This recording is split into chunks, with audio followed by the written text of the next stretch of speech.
A man climbed the American University radio tower and refused to come down in a 3-day police standoff. We have more from police and witnesses.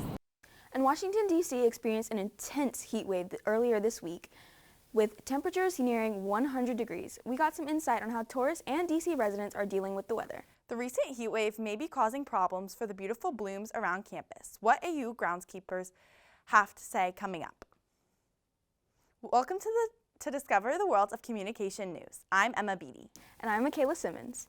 We're following up on a breaking story. A man in a mental health crisis climbed a radio tower here at AU. Our reporters Kendall Joseph and Sonia Varani have the latest.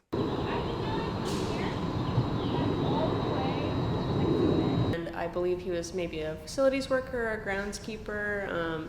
Said that there was someone up there, and I looked up there, and sure enough, there he was. And Naz Wooten, a staff member at AU, says with shock. We have, and I think I really realized when I saw a bunch of 3 fire trucks pull up, and then, a bunch of police cars show up. On Tuesday, June 10th, police say a man in a mental health crisis climbed halfway up AU's 321-foot radio tower.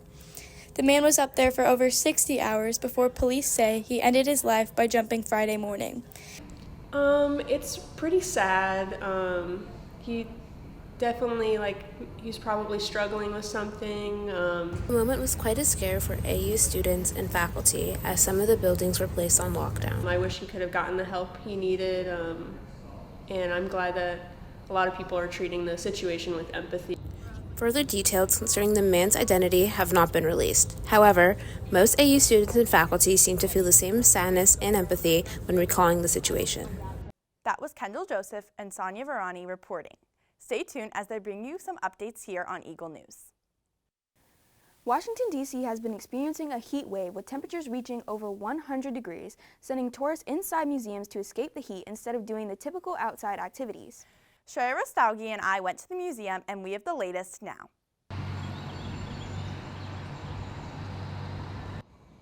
Here at American University, students and local tourists are feeling the effects of the heat wave in D.C. this past week. Temperatures are reaching the hundreds. Less and less tourists have been viewing outside monuments and memorials and are instead seeking refuge from the heat inside museums, especially Smithsonian's such as the National Museum of American History. We asked if Mark, a museum staff member, had seen an influx of people. We got to the point where all the 8th graders are no longer in the museum. The spring trips are over, but attendance has definitely picked up the last couple of days. The cashier at the museum gift shop says she has seen many more people shopping and attending the museum. The effect of busy museums has given workers busy schedules, according to Mark. When asked, he said, Yeah, it has. A little bit more stressful? Yes, definitely. There has additionally been a change in demographics seen recently. Another museum worker, Tavon, who works at the entertainment store, says that there had been less school kids than usual as schools are out. Mark agrees. Now I'm seeing families? Kids anywhere from 5 to 13 or so. While workers are slightly overwhelmed, overall they're pleased that business is booming. Thank you for joining us. I am Emma Beatty. And I'm Shreya Rostaugi. Although the heat wave has simmered, it seems museums had a prosperous week. But the heat is also impacting plants and flowers here at AU. Rachel Biondo and Camila Gonzalez were on campus learning about the maintenance work that goes into their upkeep, and Camila joins us now, live. Camila, what can you tell us? We talked to groundskeepers, students, and parents about what the flowers mean to the community members and what do they have to do to keep them from crumbling in the heat. Flowers blossom during spring and shine even brighter during summer. But recently, temperatures have been causing issues for these beautiful blooms.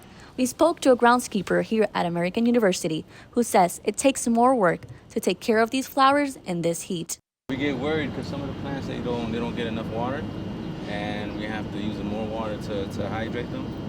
And we don't want the plants to die because then it's going to look all dried up. The importance of flowers go beyond just the aesthetics of the campus. We spoke with an AU parent who emphasized the impact plants have on students. I think the flowers and the vegetation actually have a sort of a physical and mental effect on students, their well-being, and with all the tech that is going on, I think students need to have that connection to nature as much as possible. Students seem to agree.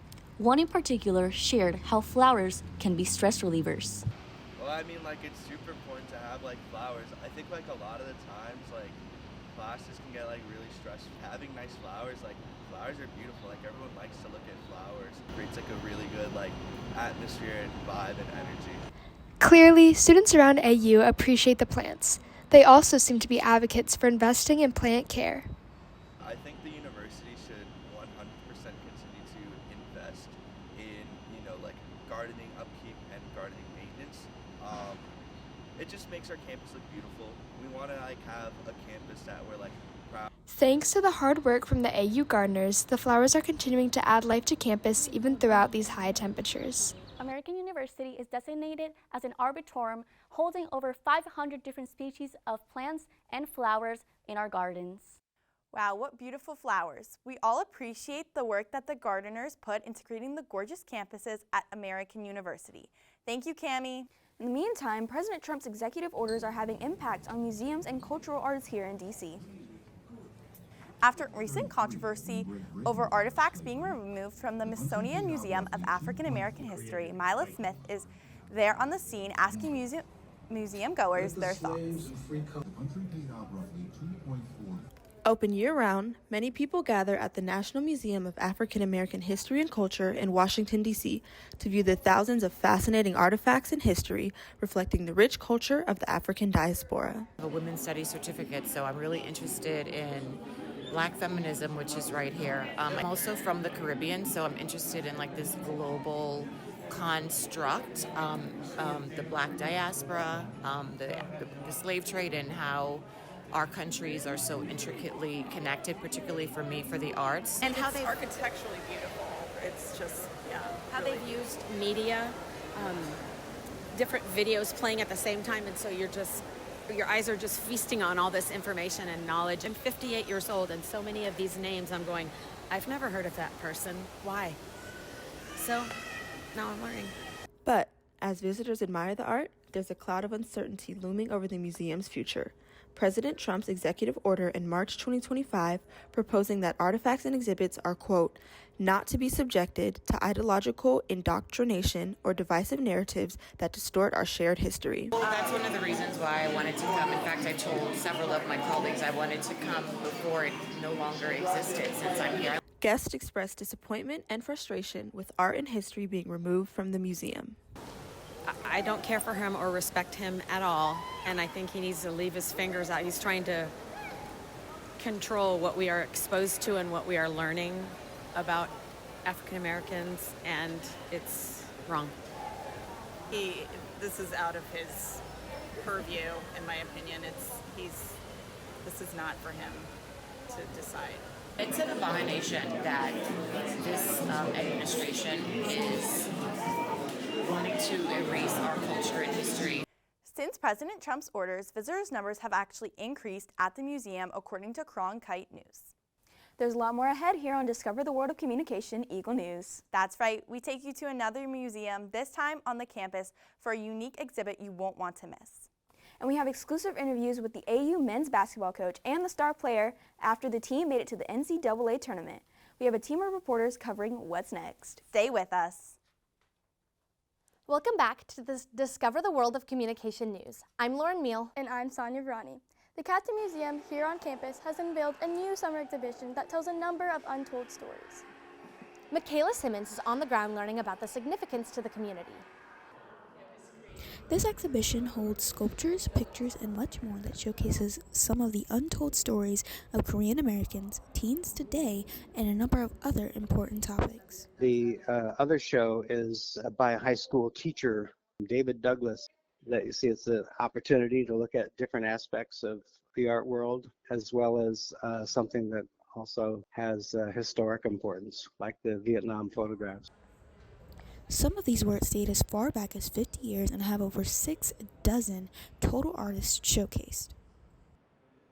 Taking a look at the teen experience, patrons can fall into the world of teens today, the ups, the downs, and the in-between.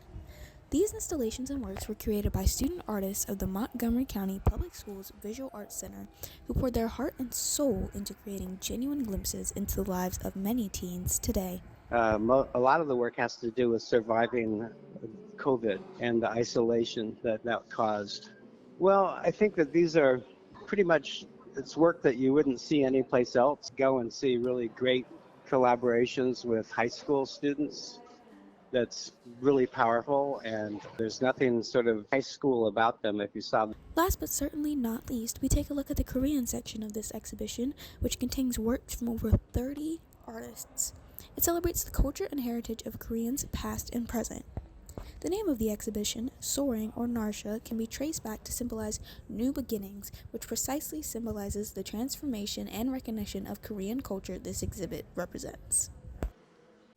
You can visit the exhibition for yourself at the Katzen Art Center at American University from 11 to 4 Wednesday through Sunday. American University's basketball team is coming off of their best performance in the past 10 years. Last season, they were Patriot League champions and played in the NCAA tournament. Despite losing the first round, reporters Nathan Segal, Ben Mason, and Philip Warner take us to Bender Arena to share what got them there and what's next for the Eagles. Head coach Danae Simpkins coming back for his third season, bringing a multi-pointed philosophy to the team. Here's what he said. The values that we want for prospects for our program are all centered around our 4 core values. The first one being character. Second one, work ethic. We want people who are wanting to work hard in the classroom, on the basketball court. We want them to excel at both. We believe that you can, and we push those guys to do so. Coach Simpkin expanded more about the responsibilities his players have. Last but not least is humility. We want to have people in our program that don't feel entitled. They know that this is a tremendous blessing to be able to have a scholarship, to be able to play basketball, the game that they love. He also mentioned the reception on campus. The expectation is that the product that we have on the court is not going to change. We're going to play as hard as we possibly can. We're going to be connected. We're going to be unified. And for the fans who came to support us late in the season, we just tell those people that we could not have gotten it done without. We also spoke to returning player Greg Jones.